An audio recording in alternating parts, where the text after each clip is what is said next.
Good evening, Huddle. Give yourselves a round of applause for being here today.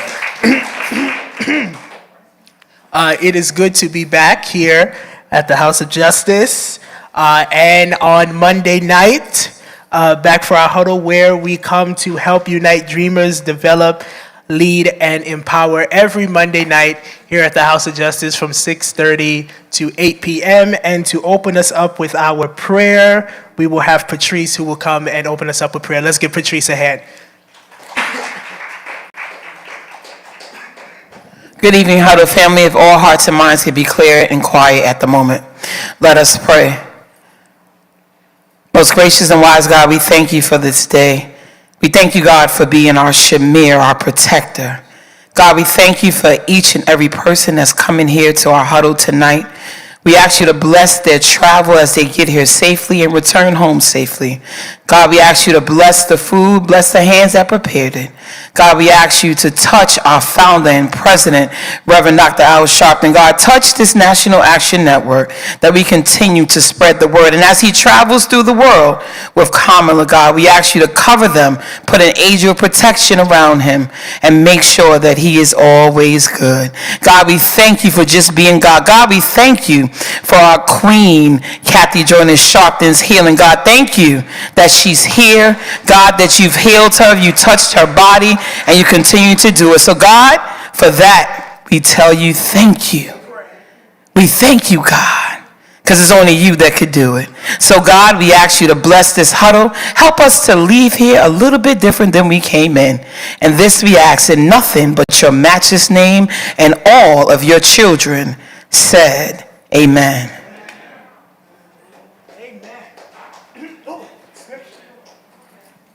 Thank you, Patrice. Give Patrice a hand for that wonderful prayer. Yes, yes. Okay, I'm going to read our scripture, and then Dan, you're going to do the national anthem, Black national anthem. John 16:20 through 24. Verily, verily, I say unto thee, that ye shall weep and lament, but the world shall rejoice. And ye shall be sorrowful, but your sorrow shall be turned into joy. A woman, when she is in travail, has sorrow, because her hour is come.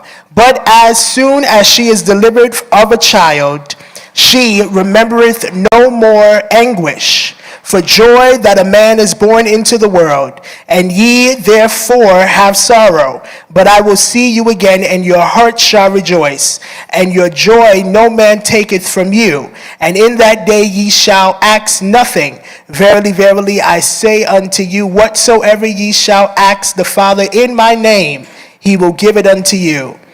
Hereto, have ye asked nothing in my name. Ask, and ye shall receive, that your joy may be filled. And the word of the Lord is blessed. Now I'm going to ask that you all will stand as we as we sing in concert with Dan the Black National Anthem.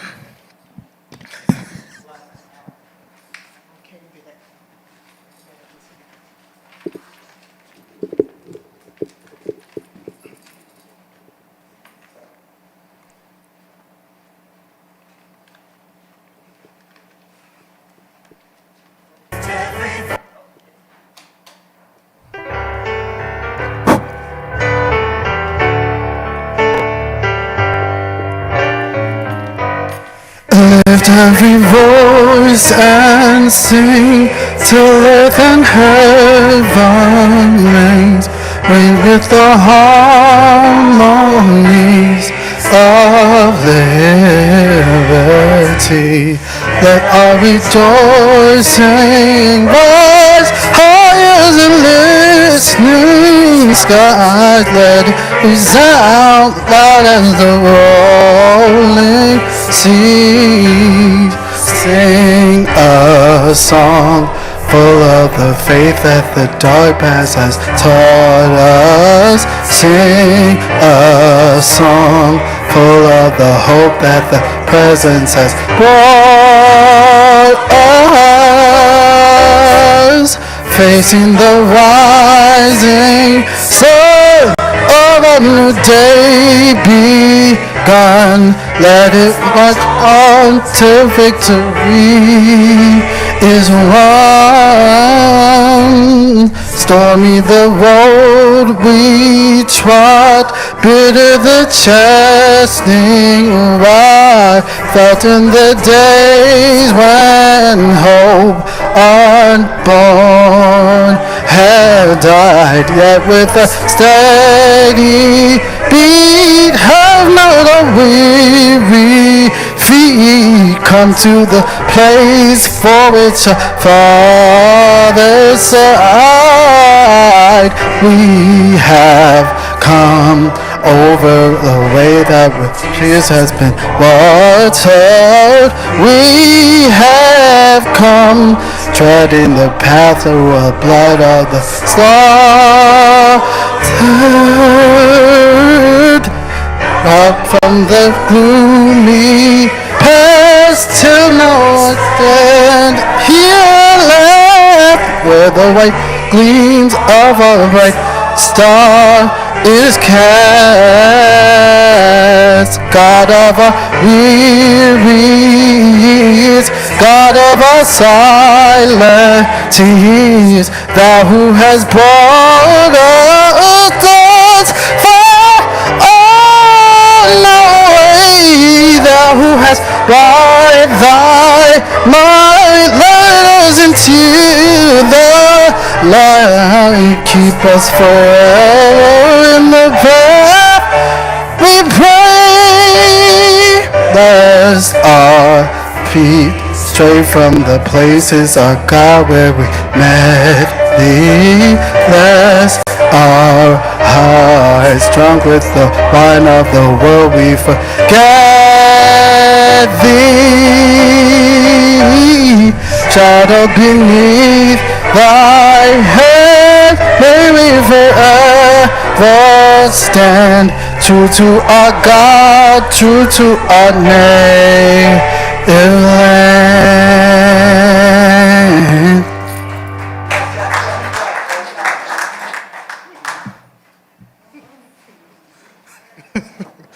Thank you, thank you, Dan, for that wonderful rendition of Lift Every Voice and Sing. Now we are going to have our chair and director report given to us by our Huddle founder, Miss Ashley Sharpton. Let's give her a hand.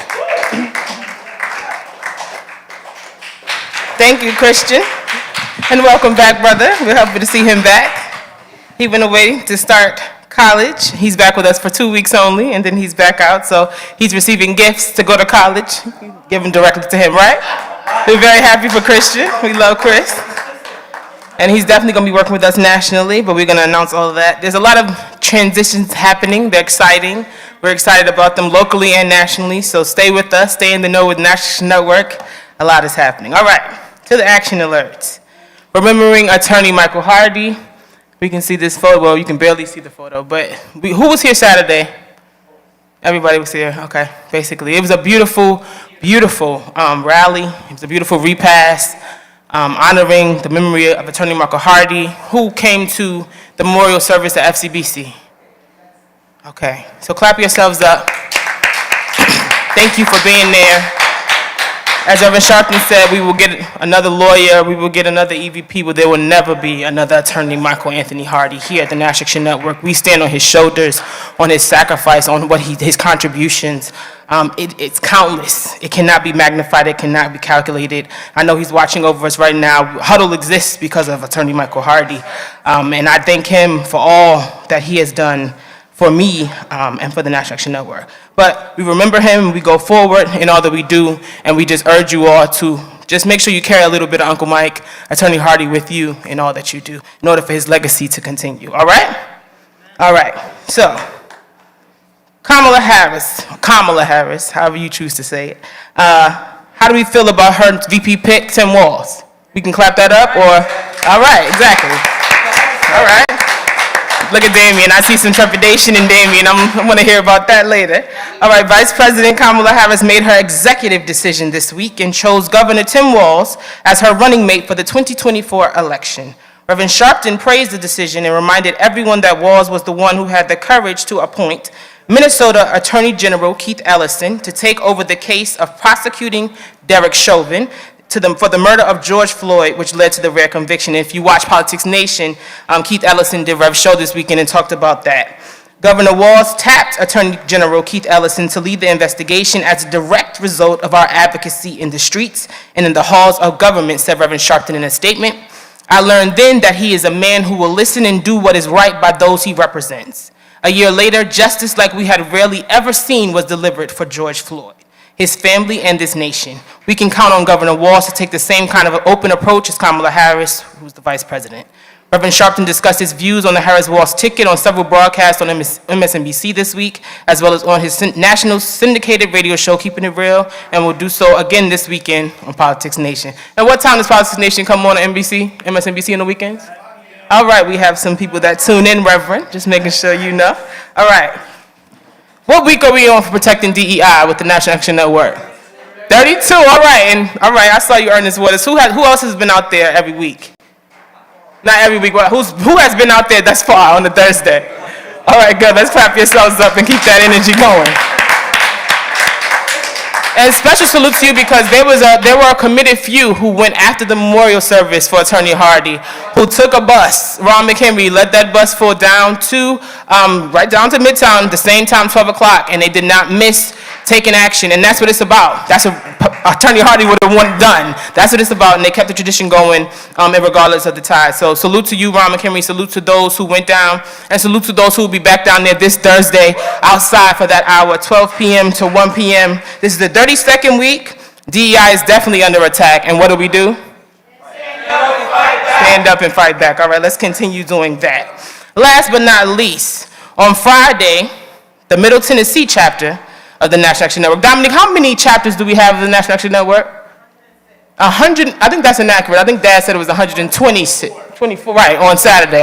So 124, I'm sorry. So let's clap that up first of all, that expansion.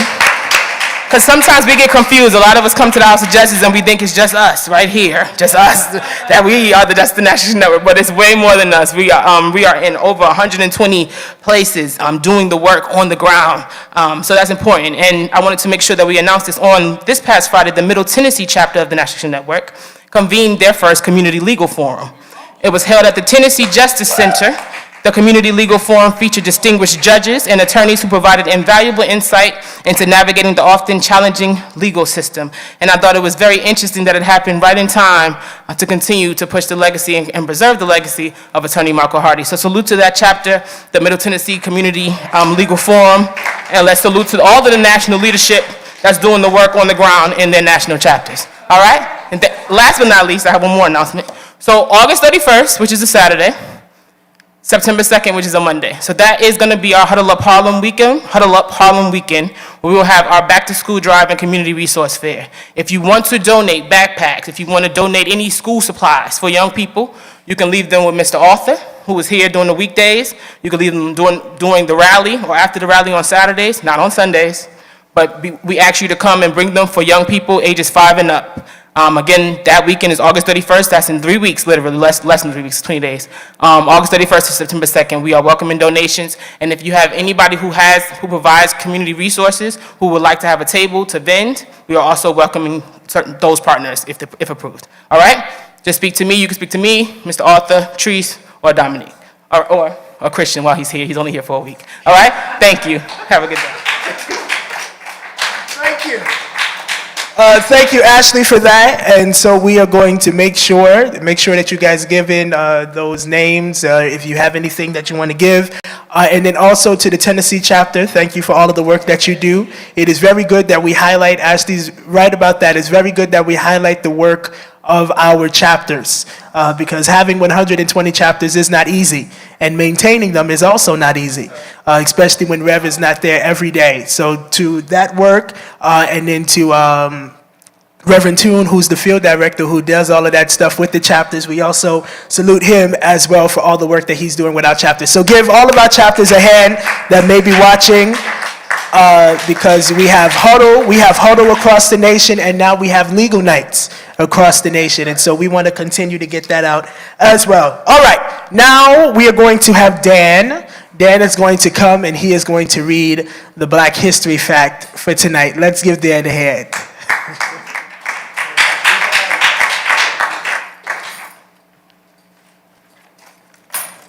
On the morning of August the 13th in the year 1955, white men shot and killed Lamar Smith, a 63-year-old black farmer and veteran of World War I, in front of the Lincoln County Courthouse in Brookhaven, Mississippi, while he was encouraging African Americans to vote in a local runoff election. Mr. Smith, a voting rights advocate affiliated with the Regional Council of Negro Leadership, had been threatened and was warned to stop trying to register and organize African American voters in the community. His murder took place on the courthouse lawn in front of dozens of witnesses, including Sheriff Robert E. Case, who permitted one of the alleged assailants to leave the crime scene covered in blood. Days later, that man and 2 others were arrested in connection with the shooting. All 3 suspects were white. In September year 1955, a grand jury composed of 20 white men declined to indict the 3 suspects for murder after witnessing. Suspects were dismissed and no one was held accountable for Lamar Smith's murder. There may be an edification for that section of the reading. I don't have it in the paper copy right now.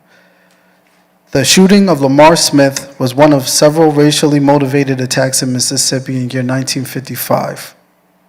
Others included the May murder of civil rights leader George Lee in Belzoni, the August abduction and murder of Emmett Till in the Mississippi Delta, and the near-fatal shooting of Gus Courts in Belzoni in December year 1955. Throughout the next decades and beyond, Mississippi would be known as one of the most violent and deadly environments in the fight for equal rights.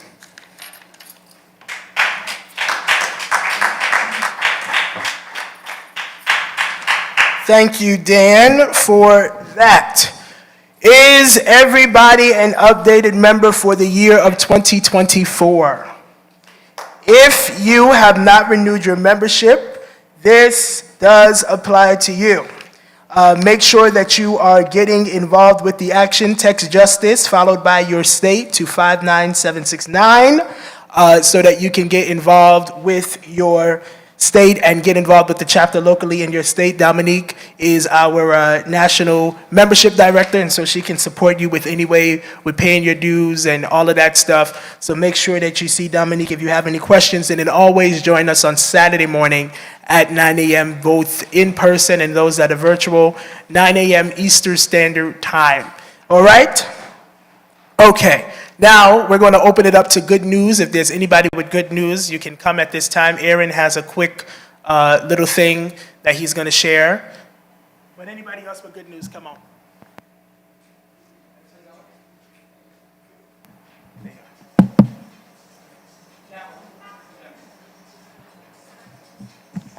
Yes.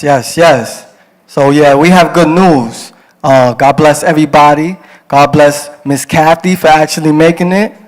Because I felt very empty when she was gone. I know the whole Nan family felt empty. Yes, so all we waiting for now is Marcus Al. Okay. Trouble Marcus. So we're going to talk about attorney Tiffany M. Simmons, an HBCU graduate of Florida A&M University, has been a criminal defense legislator and attorney for the past 15 years and has been undefeated in civil and criminal defense cases. Based in Atlanta, her firm, Simmons Law LLC, is best known for winning a $160 million verdict in 2022 against a large music company for the wrongful death of 2 of her clients at a music venue. Also, she has recently honored by the National Black Lawyers with the Top 40 Under 40 Award for 2024 and is also a main cast member in the Street Legal South series that can be streamed on Tubi, even though they have a lot of ads. In her efforts to also put the spotlight on black lawyers and judges, Tiffany is seeking nationwide partnership for the Lawyers and Me Selfie Museum, a pop-up exhibit that she has created with the intention of bringing it to other cities across the country. This innovative museum concept aims to redefine the practice of law with great representation of black women in the legal industry. I'm not done.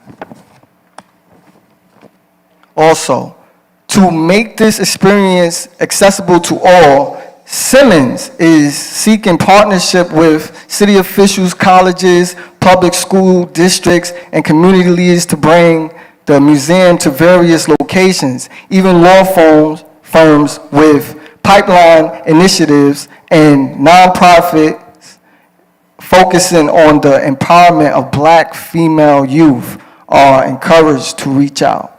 Yeah, so that's another strong black woman. All right, so we're just gonna encourage all the women, strong women, to continue doing what you're doing. And as you can see, we have somebody else that's actually a good representation of strong women, actually about to become the next president. So we're gonna continue congratulating our strong women. All right. Thank you. Before you, actually, yeah, you can go ahead. No, go ahead. Oh, good evening. Good evening. Good evening. I was talking to two of the drivers on the Accessoride bus, and when I first heard that ex-man say about taking jobs from the Americans, I didn't understand what he was saying. Because when I went to school, I graduated, I got a job. Now, and he didn't say, they didn't tell me this is a black job, this is a white job, or this is a Puerto Rican job. I went to work in this country as they try to make us seem like we are second-class citizens or we are beneath them, and we are not. I'm here to listen and get good information from Dr. Reverend Al Sharpton and those that follow him. And the 2 older men that I spoke to, they was telling me that the immigrants from other countries that are getting the jobs here, that they can't get a background check on them. I don't know if it's true. That's why I'm bringing it up. So I need the answers. That's why I asked. Thank you. Thank you. Thank you. Give her a hand for her good news. All right. I have a good news that I want to share with all of you, and it is that Michael Bloomberg. Does anybody remember him? Who is Michael Bloomberg? He was the former mayor of the city of New York. Anything else that y'all know about him? He is a billionaire, super rich, ultra rich, top 1% of this world. But in some good news and in good light for him, is, that he is also a philanthropist, so he gives out a lot of money. And so Michael Bloomberg has donated a record $600 million to 4 HBCU black medical schools. And this money, Bloomberg has donated $170 million to each endowment of Meharry Medical School, Morehouse School of Medicine, and Howard's College School of Medicine, and has given $75 million to the Charles R. Drew School of Medicine of School and Sciences. And these donations will more than double the size of 3 of the 4 medical schools that are already in establishment. So now with this money, they can now double and triple their work in the medical field, and we need more black doctors and nurses. So I know that these schools are very grateful for the money that they have received from this loaded billionaire. Black schools don't get a lot of money, so something like that is a blessing from heaven itself. So let's give that a hand one more time. Anybody else with good news? That's it? Thank God. All right. Now, we are going to go into our Did You Know section, and the order is going to go Ashley, Christian, Patrice, and then Damo is going to conclude. Let's give Ashley a hand as she comes with our first Did You Know. Okay, I'm back. Oh, I also do have good news. Marcus Allen is coming back this week. That's good news, right? Why Marcus Allen? And does everybody know who Hezekiah Walker is? The gospel artist? Oh, so he's having a conference this week, and our own JT Trollinger is speaking at the conference. Let's clap that up. Yeah, he's speaking. JT is speaking at the conference. That's fire. How did they do that? On Thursday. Yeah, tune in. All right, so anyway.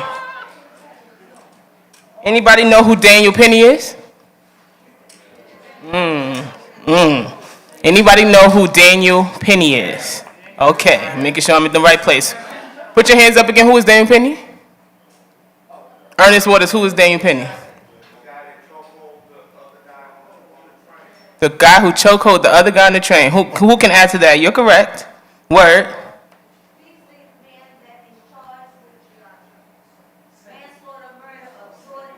That's right. He's the man responsible for putting Jordan Neely in a chokehold on a New York City subway. Everybody remember that situation? Jordan Neely was a young man who was killed. Michael Jackson, that's right, Aaron. All right, just making sure everyone remembers. So this is an update, a brief update on that case. Daniel Penny, the man indicted in the subway chokehold death of Jordan Neely, will stand trial starting October 8th. Everyone say October 8th. October 8th. It's very important we remember that. In the Manhattan Supreme Court, Justice Maxwell Wiley said last Wednesday morning, "Myself and my legal team still hold out hope that somehow the Manhattan District Attorney's Office will see the injustice in continuing this prosecution and dismiss the case," said Thomas Kenneth, Penny's attorney. But if that doesn't happen, we are prepared to fight the case, sorry. Now this is the other side, this is not Neely. Neely had been shouting and begging for money when Penny pinned him to the floor of the moving subway car with the help of 2 other passengers and then held him in a chokehold for multiple minutes. Neely lost consciousness during the struggle and was pronounced dead at a hospital. Penny pleaded not guilty in June. No one wanted to see a loss of life occur here. Any loss of life is tragic, Kenneth said, which is also Penny's lawyer. But the reality is that Jordan Neely was a threat. That's the other side saying this. And obviously, this is from New York One. Just making sure you know the article that I'm reading this from.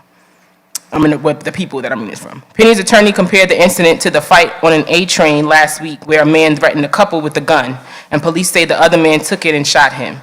Prosecutors have said that appears to have been self-defense. Attorneys for Jordan Neely's family point out the difference. He didn't see a gun, he didn't see a knife, Dante Mills, attorney for Jordan Neely's family, said. In fact, Jordan Neely lifted his shirt up, he took his jacket off. You could see there were no weapons.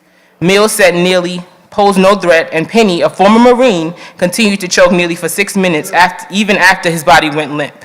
Neely was homeless and known to many for performing in the subway system, often impersonating Michael Jackson. So what you need to know, Daniel Penny, the man indicted in the subway chokehold death of Jordan Neely, as word said, will stand trial starting October 8th at the Manhattan Supreme Court.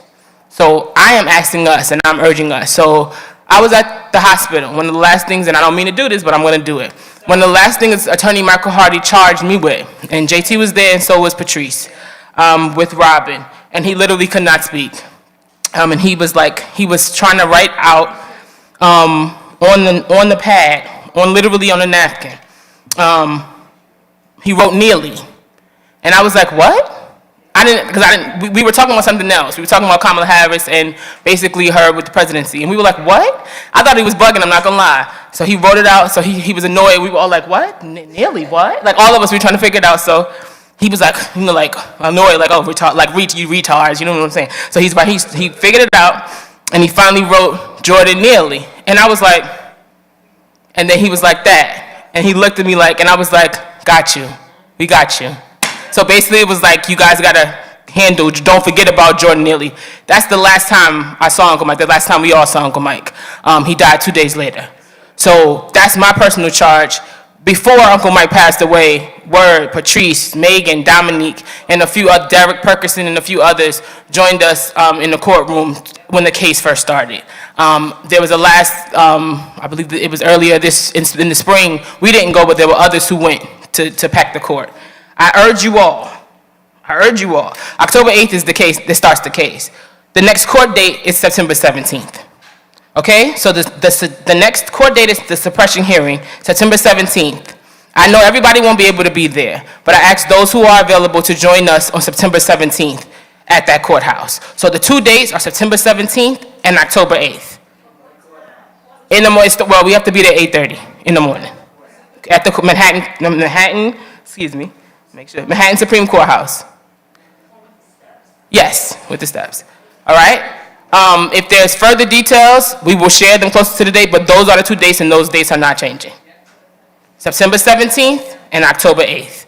And of course, Nan is calling it, but we urge everyone to join us, who believe in our tradition, who come in peace. We do not need any agitators coming up with us, and we will definitely differentiate ourselves if you do. All right? What are the 2 dates? And September 17th and October 8th. And that is the end of my Did You Know? Thank you. Give her a hand. All right.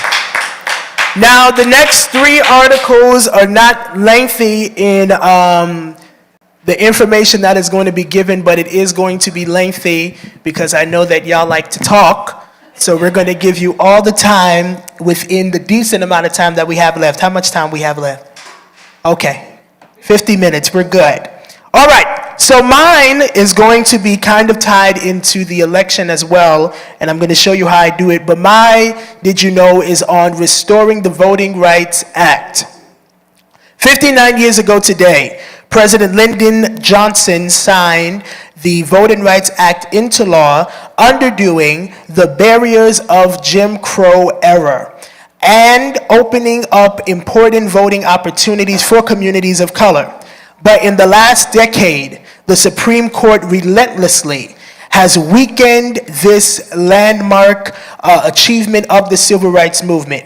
In 2021, a solution that would restore the Voting Rights Act to full force was introduced in Congress, which was the John R. Lewis Voting Rights Advancement Act. That legislation, named for the late civil rights icon, was passed by the House but did not reach the 60 votes required to overcome a filibuster in the Senate.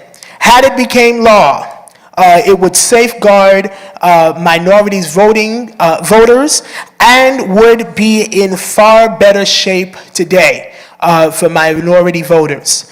There has not been a major legislation coming from the federal government in regards to voting rights or civil rights since the 60s. That is now 60 years ago. And we have moved on and gone forth. But the heart of the Voting Rights Act was prevalent, which required for jurisdictions with a history of discrimination to obtain federal approval for any changes to voting policies. But in 2013, the Supreme Court ruled in Shelby County versus Holder effectively to basically eliminate it. And in doing so, it embodied states to adopt racial policies again.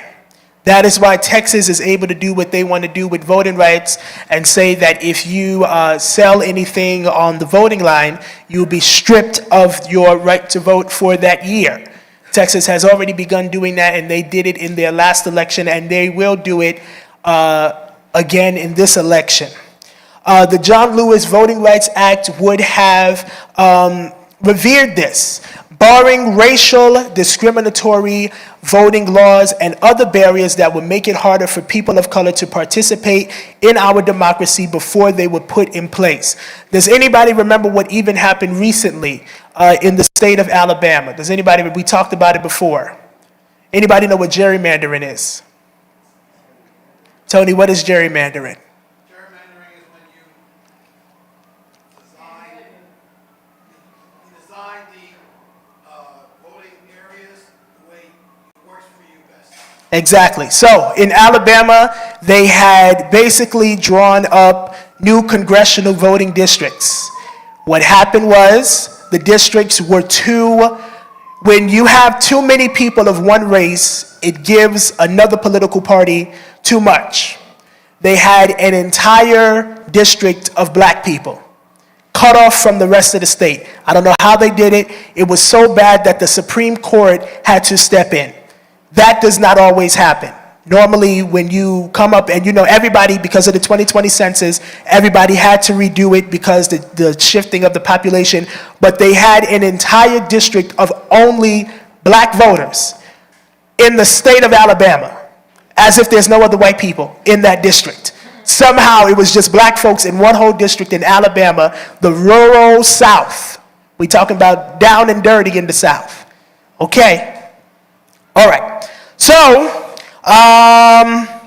the case in 2022, the redistricting cycle, several courts, including the Supreme Court, concluded that some proposed maps were in fact discriminatory. But lawsuits were not enough to block the discriminatory maps from being used during the midterm elections in Alabama, Georgia, Louisiana, and Texas. So this is what I was just talking about. These four states, Alabama, Georgia, and Texas, in 2022, were able to use these racially discriminatory maps in their midterm elections. And voters in other states are still awaiting for their day in court because these are not the only states. There are a lot of states that are doing this. And as of July of 2024, there have now been 32 cases challenged for congressional and legislative maps under Section 2 because state legislatures are changing the maps, making districts predominantly white, others predominantly black, which will unbalance districts. When we're talking about Georgia, let's use Georgia for an example. You have one district that is just black, that says they're voting for Kamala, and then you have an entire district of more white people than black people that say they're voting for Trump. You know what happens? Trump wins the state of Georgia. Because if you look at the last election, it was the smaller districts. They started zooming in. Now, they have not zoomed in with the election since, what's his name? Al Gore. When they zoomed in on that one county in Florida. Do y'all remember that? They zoomed in and they said this one district is going to take on the election. And it happened. George Bush ended up becoming president. So now what we are dealing with is with this redistricting, we are now in a fight for our lives. Because we have to be careful that with these new laws that they are creating, that it does not affect us. Now, we live in a good state. We live in New York. This does not affect us as many people think. I don't really like the new congressional maps because they moved. Somebody moved. That's how Jamal lost his seat, but God bless him. Anyway, I like Jamal Bowman, but never mind that. Now, dealing with the 2024 election, we have Trump, we had Biden, now we have Ms. Harris. Are we all on the Kamala train? Who's on the Kamala train? Yes, Now, I do have to tell the truth on this. I was telling Ashley that I already knew that the president was leaving. The night before he left, they had a call. They had a call. I happened to be on that call. It was a nice call. But in my mind, I was saying that there is a concern when we were looking at Biden, that there was a concern. I even said that to Ashley. I said, Ashley, he doesn't look well. And Ashley said, leave him alone. I said, Ashley, he don't look well. Then I spoke with Usman. And you know, Usman, he had a different feel. But he made a good point to me. He said that even though Biden had dropped out of the election, we did not think that Kamala Harris would get a lot of support that she is getting. When you have the first group of people that actually openly supported her were white women that said that they were voting for Nikki Haley. That entire pact shifted, and white women, hear me, white women said, we're going to stand behind this black woman. Yesterday, Kamala Harris received a Republican mayor's endorsement in Alabama. In Arizona, which is a battleground state, and it is because he said he does not recognize the political party that he is in. The Republican Party has shifted to places that we don't know. They have now idolized Donald Trump. Then when I was watching him today, he doesn't look far off from where we thought President Biden was. Donald Trump is slurring his words. He got a whole bunch going on. He don't know what he's talking about. I even watched on MSNBC, I was sitting back there last week, he said that when he did, you remember the January 6th, y'all remember that? He said that he had more people than Dr. King in the National Mall. He even said that he had more people than us. He said 25,000 people. How many people did Nan have, Ashley? 200,000 people. Yes, that's what he said. He said he had as many people as the Million Man March, and then said that he had 25,000 people. How do you go from I had as many people as the Million Man March to back to 25,000? Something is wrong. He's not right. He's not right. He's not well. And then, you see, this is what I'm telling you. You see how y'all stir it up? Y'all can't, y'all distracted. And then you have this vice president candidate with Trump named, what's his name? J.D. Vance. Shady Vance. Okay, no. J.D. Vance, who was a congressman, who was a millionaire. I read an article the other day. Tim Walz is the first vice presidential candidate that is not a millionaire. That has nothing to do with anything. But I'm just saying, he comes from humble beginnings. He understands the true value of what is called middle class and even below middle class. He had less than $300,000 for the year, and that's when he became governor. He actually served in Congress. He actually served in the military actively and has medals, certificates, proclamations, a whole bunch of stuff. J.D. Vance served, I think, for 5 years, and yet said that Tim Walz is a con man or something, he said. So we're dealing with a fight for our lives. Kamala Harris has supported getting the Voting Rights Act passed into law. I believe that while she was even still a senator, if I'm not mistaken, let me search this up, that she was part of making sure that we get that passed. She has come to NAN even when she was a senator. She came to NAN. She came when she was a candidate for president. She came after she became vice president. Kamala Harris has been involved already. And it is our job to ensure that we help people. Now, I'm not saying, because, we cannot say that we're openly supporting anybody, but what we are saying is that, as Rev says, we don't vote for who we like. It is that we have to vote for who will protect us. And if we allow Donald Trump back in office, the gerrymandering will continue. Donald Trump said, Christians, y'all don't have to vote no more. What does that mean? He wants to be a dictator. Who's going to take over if something happens to Trump? Trump really is not well. And that grazed bullet that hit his ear might have damaged something in his head. Y'all have to think about that. That was close to his head. And had he didn't turn his head, Secret Service said that thing would have taken him out of here. So I told somebody, I said, did God really have to protect him that day? Because if he didn't turn his head and do, his shoulder stuff that he always doing, that thing, but we don't pray harm against anybody. And that's what Rev said. We want to always pray that people, you know what, Ashley, we might have to do one of those prayer calls again. And, pray for the election. Because we have to pray for this whole election. That not only are we praying for who's running, but we have to pray that they do not really interfere with the election. Because Trump wants to win. Somebody said they don't know what he might actually do if he does not win. He wants to win by any means necessary. And if that means violence, if that means blood, whatever that means, Trump is going to go forward. So does anybody have any comment on the Voting Rights Act? Does anybody have any comments on the election? I don't think that anybody has spoken about it so far. Y'all can come up. And what you feel about the vice president, what you feel about her running mate, what you feel about Trump, what you feel about whatever regarding this election and the fight for our lives. That's what this election is, the fight for our lives. Go ahead.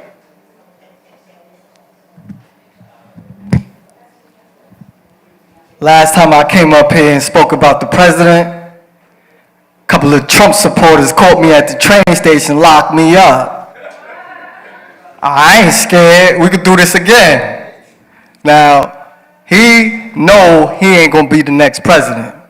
He gonna try anything in his means to confuse us and make us think that he's gonna be the next president. We all know that Kamala Harris and Tim Walz are gonna be the next people in charge. We just know that, especially if we vote.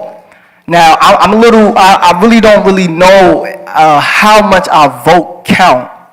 I say that because I was focusing on the electoral votes and our votes, and I seen when he became president, I started seeing that they really counted the electoral votes more. So, but I still feel like if we all come together and we all vote, they're not going to be able to dispute that. But I really do have a problem with that. Tim Walz, okay. Anybody saw Head of State? Yeah, he reminds me of a brother. He really does. Like, for some reason, he really cares. For him to be from Minnesota, he really does care. He acts human.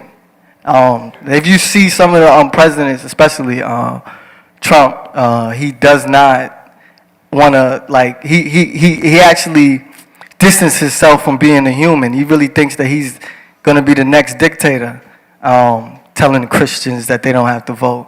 See, I'm a Christian. I want to vote. If you just trying to take my right away, that's not cool. Got a problem with that. We really do. But seeing Tim Walz as Kamala Harris pick, that's really a good pick. I didn't expect that one. He wasn't really in the top 5, and she picked him. That was really surprising. But that was a really good pick. I really do appreciate that pick. Yeah, going back to what's going on with this voting rights. I think they violating what they doing in Alabama. That's not cool. They just trying to do anything they could to help this man. They know he in desperate need, so they need every advantage that they could get to try to beat this sister. And I still don't think that's gonna work. So yeah, that's what I gotta say. I'm in it later. Thank you, Dan. What I'd like to say is just isolating the era of the 1960s. The year 1960s through 1970s is very important. So, because you asked a two-pronged question, one part was about the election. Previous to that, you mentioned how do we feel, not quite about what you said regarding the Voting Rights Act, but because the Voting Rights Act occurred during that particular time frame. I do realize why it's important to study the Voting Rights Act and the trajectory of the resultant. So in regards and with respects to delegating pertaining to the issues that the United States president will be faced with during the next presidential term, it's important for us to understand how prioritizing economies of scale and world peace will be a priority for nations to be kept, safe. And I find that the future is eminently upon us. So we want to make sure we are not perpetuating things like wars, as has been part of some discussion, speculating things of the future that have to do with leadership in offshore nations. So, I feel as though what I know pertaining to how I feel has less to do with what is most important to preserve the integrity of the United States of America. All right, thank you. And the last two, and then we're going to move on.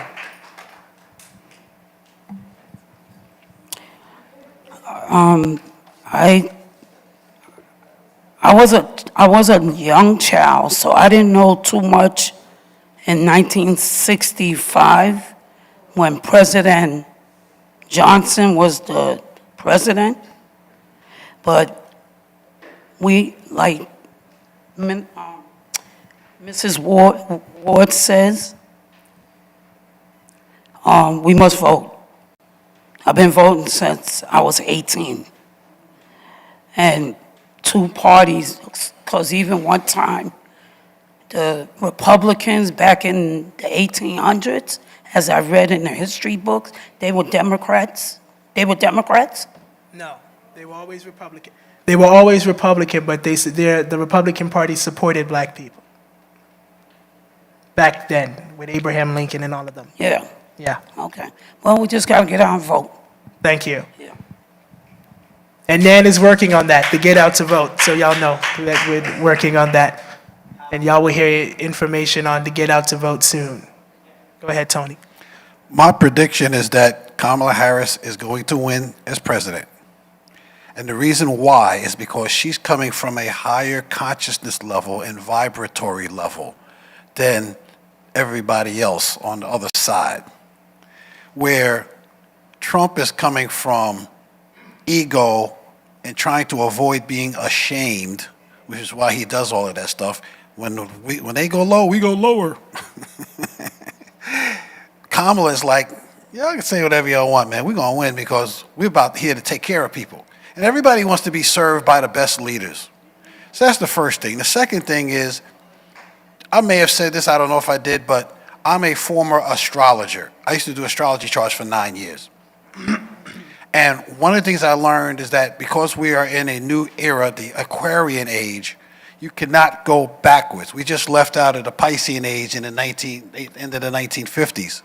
And so you cannot go backwards. And one of the things I learned from a scientist who was clear about consciousness levels, used muscle testing and other stuff like that, he said, you cannot stop an idea whose time has come. And so we're going to be okay. That's what I got. Okay, thank you all for your remarks. And in my closing, do not forget to go out and vote. Get your neighbors to vote. Nan is going to be joining the train on helping folks to get out and vote. We're not telling you who to vote for, but we're helping you get the knowledge to understand what we are voting for. And so Rev and the national staff is working on that, and you'll be hearing about that soon, about getting out to vote. Also, make sure you're voting, and that's all I have to say. Patrice? Oh, Damo's going next? Okay, never mind. Patrice is going to go last. Dominique is going to come next and do our Did You Know? Let's give her a hand.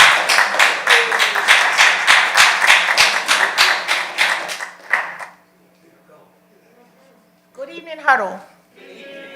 So my Did You Know, I'm glad that I am going in the middle because this topic is pretty heavy. So definitely want to get our young people's perspective and definitely have a conversation about this. Millennials and Gen Xers face higher risk of 17 cancers than previous generations. a study suggests.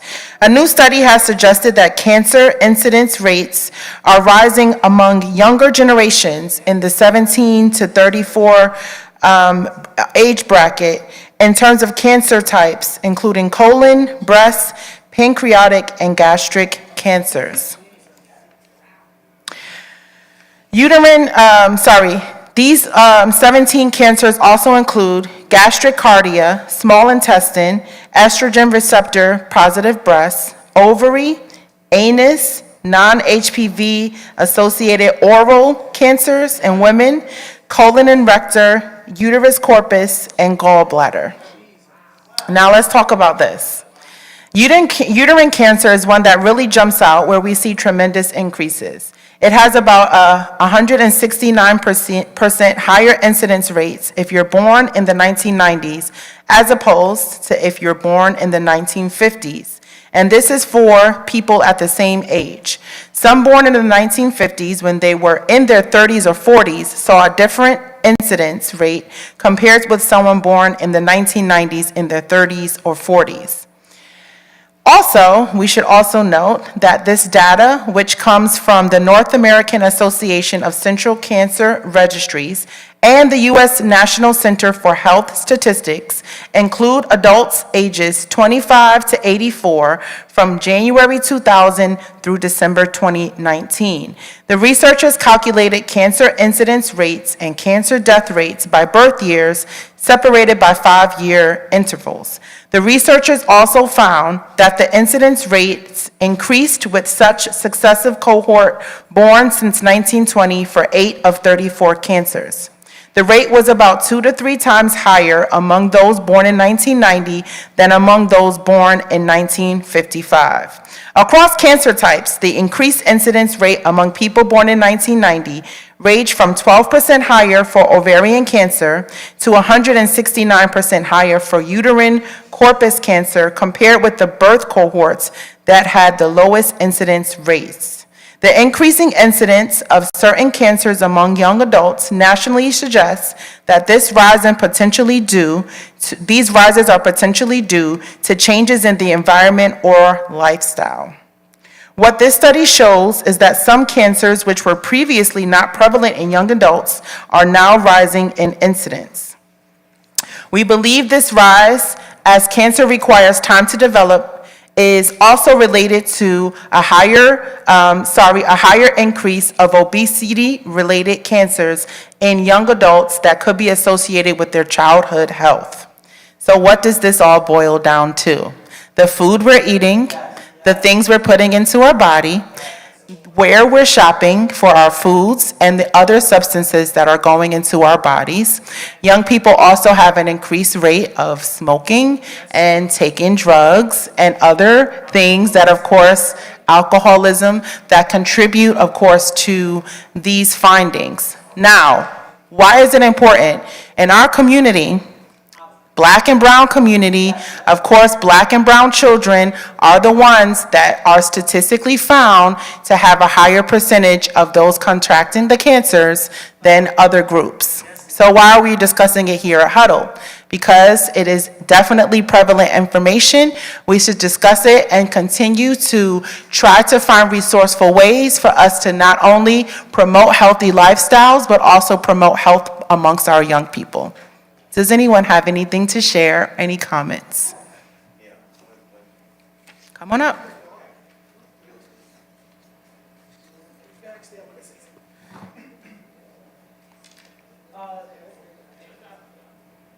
To Dominique's point about all of this stuff with the sickness, I think that it's really important that we understand the things that we eat is really bad. And I can tell you because I got here and I went to go get something to eat. I don't remember what it was.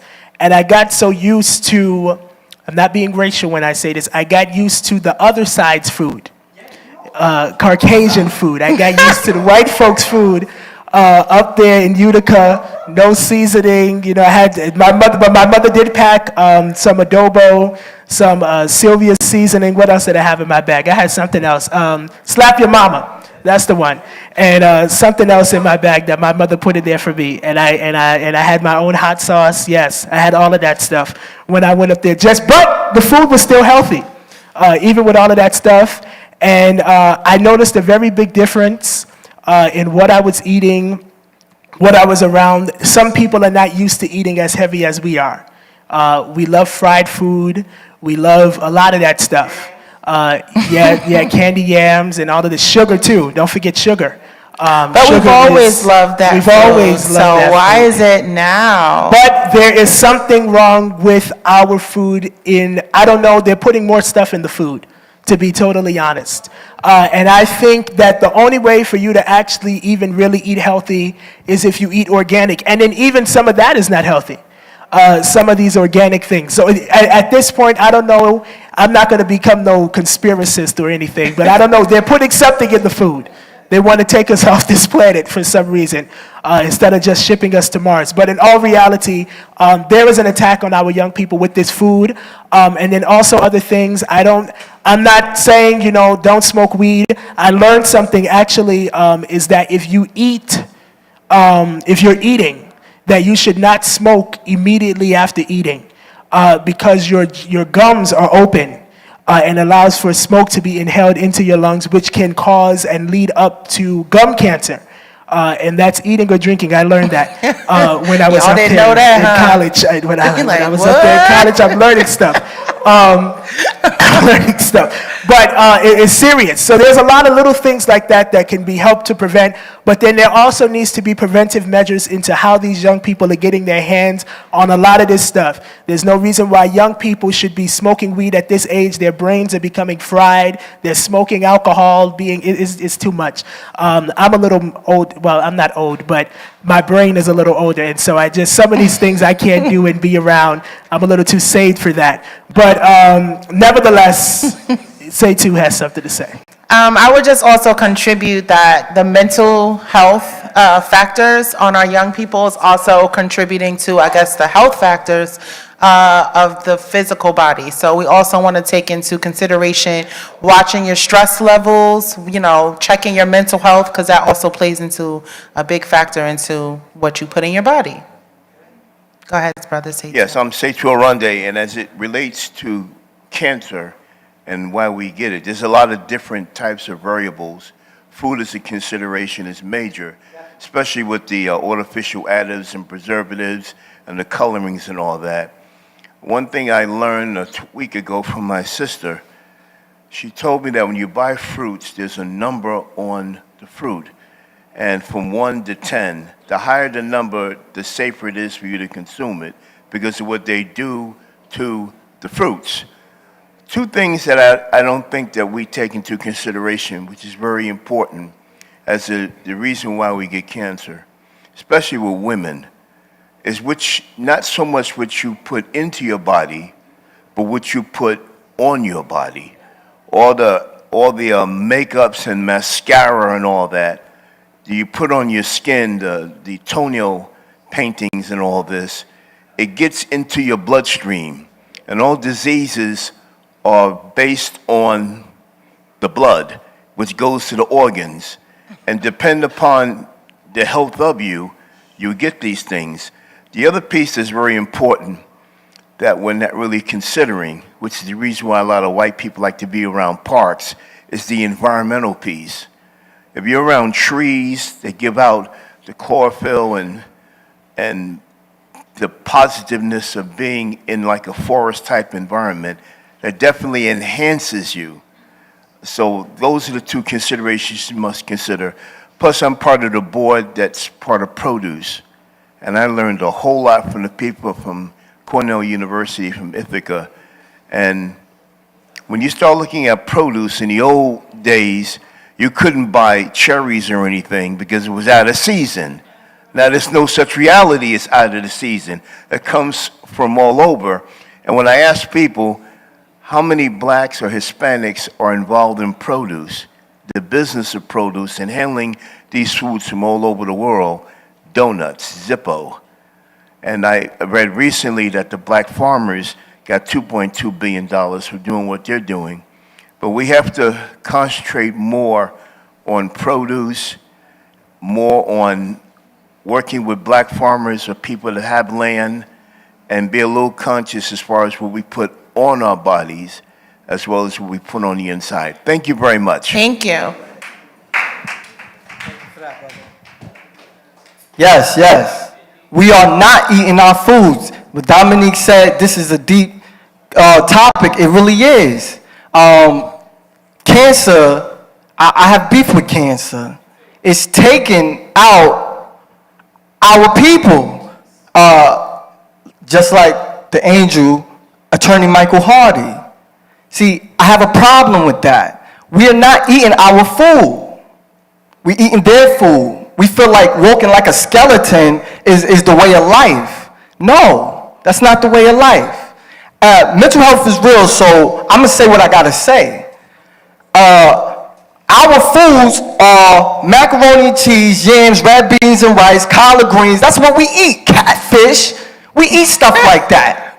And then we start branching off and start eating what they eat.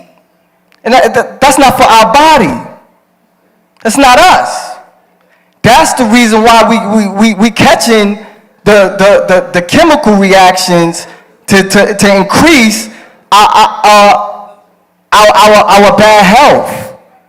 We should not be eating what they're eating. We should be happy with our bodies. God made us the way that He made us, and He made the food that we're supposed to be eating, not the food that they're supposed to be eating. We are the ones who suffer the most when it comes to cancer.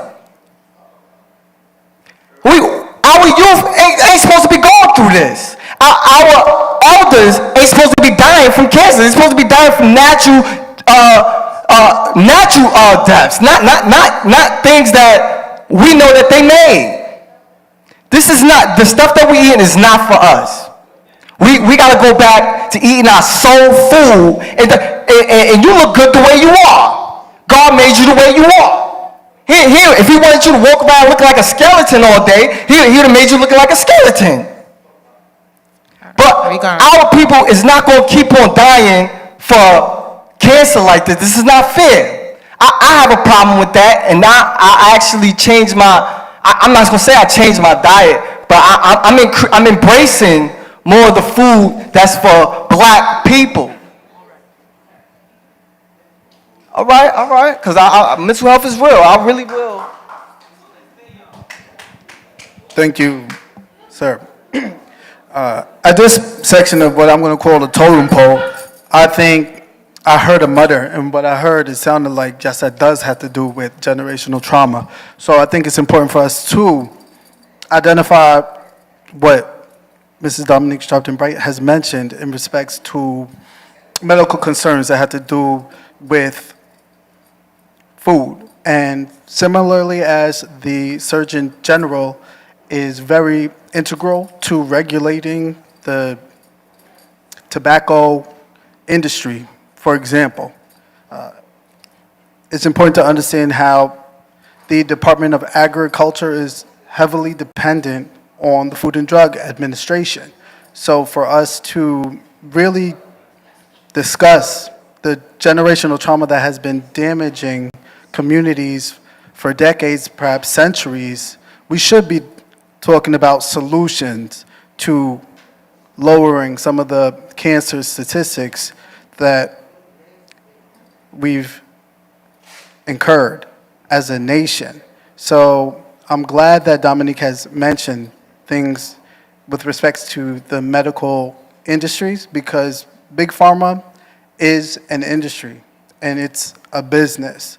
So we should put the priority on preserving the health of Americans here on shore, because coming out of a pandemic, we don't want a lot more unnecessary deaths of family members, loved ones, especially if it can be prevented. So a part of studying prevention has a lot to do with intervention. So finding ways to intervene regarding food that may be deceivable,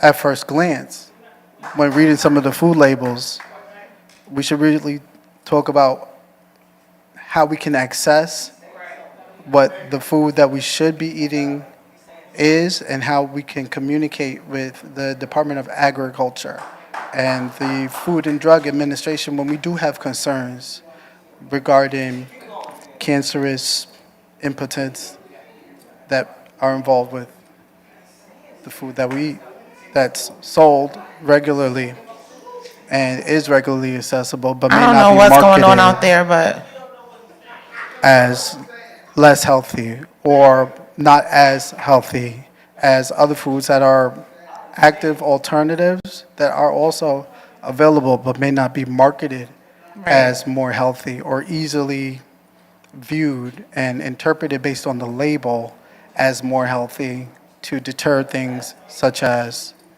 the visceral cancer. I heard you say, I said visceral, I hope that's the right word. yeah, or colon cancer or stuff like that, anal cancer, but yeah, you're right. Right. So that's my contribution.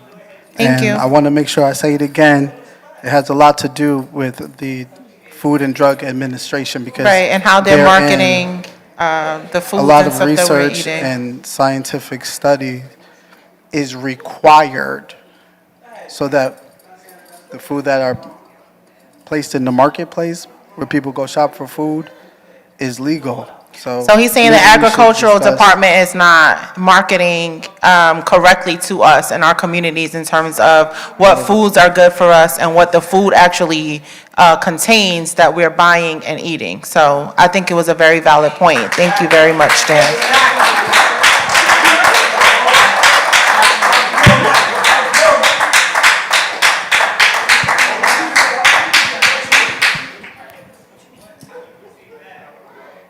Hi, everybody.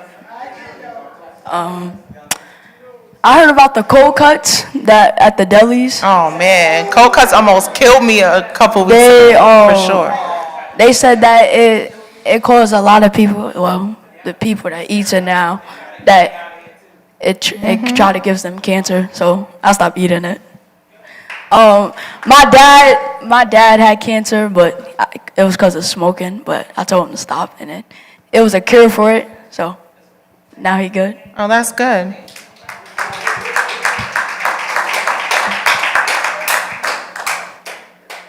My mom died of lung cancer and it spread it to her brain. My grandmother had the uterus cancer. As Christian, that adobo is no good. You have to read on there. Adobo, she said, is It's no no good. good. Adobo. It's no good. It's no good. Miss Kathy with that food. Right, adobo seasoning is no good. Even people was asking me, how do you keep your skin so soft and healthy? It's not Dove. Dove is no good for our skin. A lot of She people said are using Dove, it. Doc, Dove. Dove is no good. We got to go back to. Dove is the creme de la creme. Yup. And she said it's no bueno. It's no good. We got to go back to eating, like they said when back in the days of eating. We have to eat better.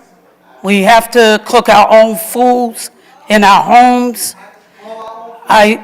And you're right, grow the foods. And also, 2020 taught us to cook in our homes.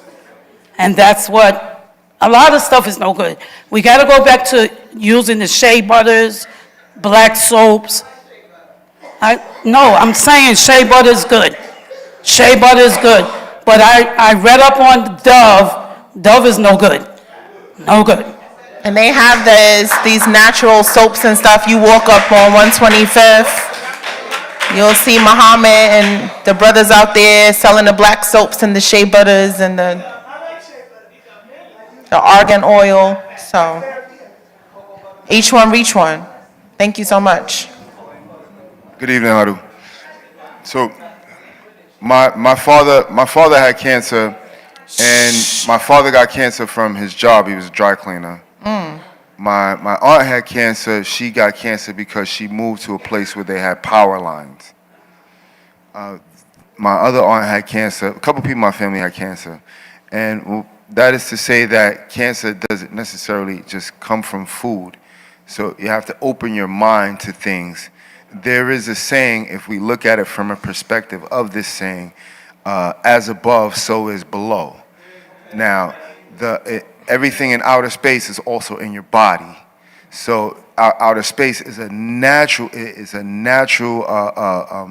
perpetual motion system that it edifies itself, and your body can also do the same thing. So if you look at it, how it's working, and then you can also look in your body and see how it's working. So when people are coming and saying, like Daniel said, to look at the labels, read about it, see what you're intaking inside your body, to do your research and your studies to see what you're putting on your body. All of these diverse things matter. An environmentalist was coming and she was saying something about the lead paint and how it's affecting you in different diverse ways. So you have to look at it with more of an open mind and don't be so closed-minded because of what you've been trained to think, because that is a programming that is been misused and caused us to have all of these flaws and defaults.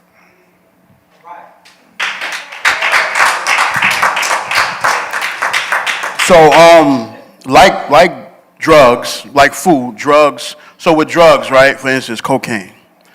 So when cocaine is being sold because of the demand, it gets stepped on. Cocaine doesn't come as when it's from the, huh? She said, don't incriminate yourself. Oh, no, I'm just, y'all can look all this up. Like, yeah, y'all can look all this up. TMI. That's wow. So, I said nothing about cocaine in this article, but Pablo on Netflix. We all got it. So, all right, the reason why I use that, any drug, not even just cocaine. So, but I use cocaine because the cocoa leaf, the original source. So, when it's being stepped on, acetone, baby laxative, all the different chemicals they put in cocaine, and they step on it to stretch it because the demand gets greater and greater. When crack and stuff was introduced to, DC, and then it came up to Harlem, and the demand got bigger, the dealers, they had to step on it to stretch it, to sell it for more and more because it wasn't coming in its purest form.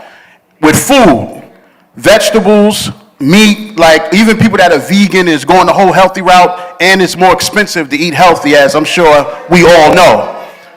The same way you wonder about chicken and if things is really chicken and like Chinese stores and stuff, and they're using, it could be horse meat, dogs, all the stuff that they say that they use, stuff is getting stepped on because the demand for it is not coming as much as it comes. So if you look at London and Europe, they have things that we have that don't even go in the stores. Chips Ahoy, certain things like that stuff can't even be sold in their country. It's illegal, it's outlawed. So imagine us, the U.S., the free world, the free country, we sell everything. We even take stuff from China and all these other countries that Lord knows what they got, and they just ship it over on trailers, on boats to the dock, go straight to the store, we buy it, especially if it's online. I can look up something unhealthy right now, go to my Instagram page, and it's already on my Explore feed for me to go buy it and pick it up. And my other point is this. Somebody said it already, but a lot of things are hereditary. A person could be dead healthy their whole life and drop dead because cancer or whatever disease is just run rampant in their family their whole lives. It's not even on them. They lived the healthiest life they could. They was in the gym, they drunk all the water in the world, and they just dropped dead. So, and that's a sad thing for somebody to live a healthy lifestyle, go through their whole life living healthy, and then they die just because it's running rampant in their blood lineage. And then you have people who don't eat the healthiest that may live to be 80, 90. People who smoke cigarettes that have been smoking their whole life and are still alive in their senior days. So then you have to ask yourself, like, what's really going on? You know what I'm saying? It's this, we could just take this all to God, and when God calls you, he calls you. But for the most part, because I don't want everybody to want their religion to bend to the will, but for the most part, we all should be eating healthy, especially as we get older. Now, the young generation, they have things against them, like she mentioned adobo. Adobo is unhealthy for the same reason Lowry's is unhealthy. It's just the salt intake. You just can't use it in abundance. People use things in abundance. Same thing with Dove soap. We know it's chemicals in it. We know they put all type of stuff in it that's not good for us. But some of y'all literally don't use Dove soap when you should. That's why we have some of the smelling problems Some we of have. Use something. Dove, leave it to 2000, Irish Spring, Blue. Put something on. Don't use no deodorant and soap just because it may kill you. You Old think it'll kill you. Spice. Old Spice, like the joint that made the girls run to them, whatever, anything. Use something, but that's not an excuse not to put on something and wash your body. Tussie, anything. We could go on for days. So my point is saying how everything is just like, you have to do things in moderation, of course, because at the end of the day, when your number is called, it's called. But you can avoid getting certain cancers and certain diseases. Yes, it can be avoided, and you live the best life you possibly can, but, I mean, too much of anything is bad anyway. Even the healthy stuff. They say you eat too much of that stuff and you get complications. It's like, we're not going to leave here tonight from this huddle with no straight answer how to deal with this and how to avoid it. There will be no answer tonight. From the youngest person's idea to the oldest person's idea. We will not figure it out tonight. It's not happening. So the best advice is just take things, ingest things in your body with moderation, use things on your body in moderation, even with the makeup. It's funny somebody mentioned that because I was just reading an article about how they said makeup started as for people that are gadabas, like it was used for people who was deceased. Then somewhere down the line, people just started putting it on their face and foundation and contour, and we got what we got today. But that's just something I read. I don't know how true that is, but we can look into that. But just in moderation. My whole point is in moderation. Can we get Damien's quote? Yes. I have to say this, is 3 considerations. Number 1, in terms of preventions, I highly recommend that people juice, do some juicing. There's a book that talks about eating for your blood type. Certain people are allergic to certain things because of the blood type, the region that they're in. But if you study beets, carrot, celery, beet, apple, spinach, because I juice something called the green drink and I add cucumbers to it, it helps nourish the organs in your body. And the name of the game is to boost up your immune system. I'm not on any medications. I haven't ever been on any medications. I see the doctor regularly, had double knee replacements. I heal fast, keep moving. So that's number 1. Number 2 is, as it relates to what you put on your body, if somebody gives you a shot glass of arsenic poisoning and you drink it, it takes you out right away. That's no different than if you take that same dosage in a shot glass over a period of years because you're putting Old Spice or colognes or perfumes on your body. So the name of the game is, the rule of thumb is, if whatever it is that you're putting on your body, if you can't drink it and it makes you healthy or doesn't take you out, then leave it alone. And, makeups were created in Egypt. It was mainly created for doing plays because people were looking at a distance and they wanted to see what the person was really looking like.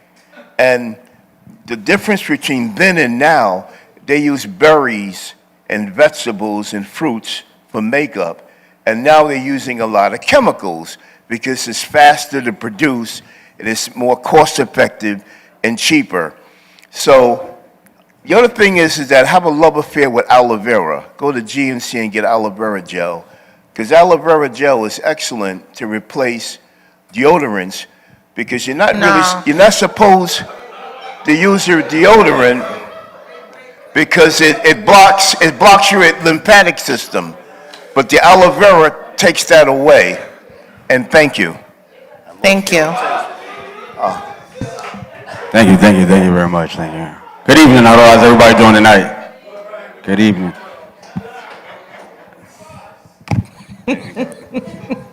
While we're on the topic of healthcare, good to see you, Sister Sharpton, Sister Kathy Mother, Sister Sharpton. Good to see you back at the huddle. God is good. God is good all the time. But since we're talking about healthcare, we got to understand that healthcare is also an industry. And when we talk about cancer, we got to also talk about cancer screenings. Yes. Okay, we're often talking about our intake and the environment and things that causes cancer. And we could talk about that all day, and we need to address those issues for future generations. But at the same time, we have to really deal with the industry part of healthcare, because in certain communities, there are disparities between those who can afford health insurance and those who can't afford health insurance, those that can afford physicians, those who can not afford physicians. There's a difference between public practices and private practices and what's available to our communities. So we really need to address the issue of screenings in our communities, because if you catch the cancer or any other disease at an early state, you have a better opportunity of either finding a cure or finding a way to maintain it so that it doesn't progress. And so as we deal with issues and topics in our community, we really need to deal with the industry of healthcare. And there are better ways. In industries all across the board, we know people do what they have to do to make money, but we have to show people that there is a better way to make money. Green money, not red money. You understand what I'm saying? And there's just a better way to make money. And I just say that to say what I said. Thank you for having me up. Let's have a better dialogue about this issue at a later time. Thank you.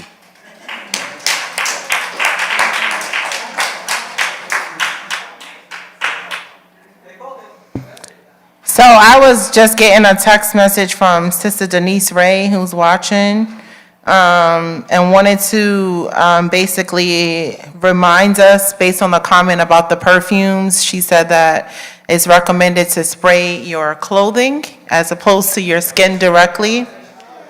And so I wanted to make sure we share that. Thank you for your contribution. She also talked about limiting screen times with your phones, and that can also contribute a lot to some of the unhealthiness that young people may be experiencing, because young people are ultimately always on their cell phones. All right, thank you for your contribution. Well, obviously, this is an interesting topic, so we're going to have a Health and Wellness Summit up here about that. But as we bring Teresa up to do the last Did You Know, we're going to only limit her, if she gives a question, only 3 responses, please, because of time. And please limit them to 2 to 3 minutes. Also, as Patrice comes up, this is also good news we forgot to announce. We want to clap up Patrice Perry. She is our National New Crisis Director. Let's clap that up in the building. I'm going to say that again. She's our National New Crisis Director. Let's clap her up.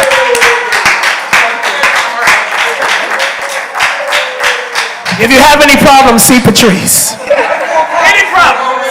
Any problem? That's all I got, right? No, thank you all, and thank you, Ashley. I was appointed to be the National Crisis Director for National Action Network. So I'm grateful and blessed to be able to help as many as we can. So I'm actually going to be calling on a lot of you to give some ideas, some thoughts, some new ways, but we're all going to do it in the name of Attorney Michael Hardy. So that's how the Crisis Department will be run, under his name, and things I've learned from him throughout my tenure here, which is 10 years at National Action Network. So, real quick, my Did You Know is deputy who killed Sonia Massey to remain in jail. The judge rules as Illinois sheriff says he will retire. Who remembers Sonia Massey? Who can tell me who Sonia Massey is and what happened? Say it again, Frank. And why did she get shot? All right, thank you, Frank Mercado Valdez. So she's a young lady from Illinois who you saw the footage in the house, and the cop claimed that she was about to throw a pot of water when she said, "I rebuke you in the name of Jesus," and he said he thought that was, he was threatened for his life when she said that, so he didn't understand. So let me just read a little bit of this. The former Illinois deputy who fatally shot Sonia Massey last month will remain jailed. A judge ruled Friday rejecting, yes, that's absolutely wonderful, rejecting his request to be released to accommodate his medical needs, which unfortunately he's being treated for colon cancer. Also Friday, amid pressure, the Sangamon County Sheriff, Jack Campbell, announced, and it's ironic that he announced that he's going to retire by August 31st, saying that it had become clear that he could not continue effectively in his role. Ironic that you're retiring right before the case. The judge overseeing the case of Sean Grayson, the former Saginaw County Sheriff Deputy, charged with first-degree murder in the fatal shooting of Massey in her Springfield home on July 6, ruled Friday that electronic monitoring did not sufficiently protect the community from Grayson. Ryan M. Cadigan, presiding circuit judge, described that danger as a real and present threat. More than 20 members of Massey family attended the hearing and briefly applauded the decision, which prompted the judge to ask for no interruptions. So basically, the sheriff, the gentleman that shot Massey, who said he was threatened for his life, they told him, he tried to say he needed to get out because of his colon cancer. And, you know, we don't wish ill on anyone, but you should have thought twice, brother, before you shot that woman straight in her head. And it's on camera. You wasn't threatened by that woman. You saw another black woman and now you want to use an excuse. No, they need to keep you jailed. And the National Action Network is going to make sure that you stay in jail until justice is served for the Massey family. So there's going to be no questions or comments about it, but just know that the National Action Network is on the case. Reverend Sharpton has been closely knitted with the family, and I believe that they started a scholarship fund for her kids while Rev went to do the funeral. So stay tuned, stay in the know, and continue to call the name. What's her name? What's her name? Say her name. And that ends my Did You Know. Thank you. And we are ending right on time. Okay, so that concludes all of our Did You Knows. We will continue to keep Sonia Massey's name. We will continue to fight for our voting rights and for all rights. We will be careful of what we put on and in our bodies. And I forgot Ashley's. What was it? Jordan Neely, thank you. And we will make sure that we are there on September, what are the dates? And October 8th. All right, all hearts and minds clear. Everybody stand so that we can pray, eat, and go home. God knows I'm tired. Okay, all hearts and minds clear, all bodies are still. Father, we thank you for this time and this opportunity that you have brought us here. God, we thank you for those that came. We thank you for those that were watching us virtually. Now, God, we ask that you bless the food. Thank you for the hands that prepared it. Thank you for those that will serve.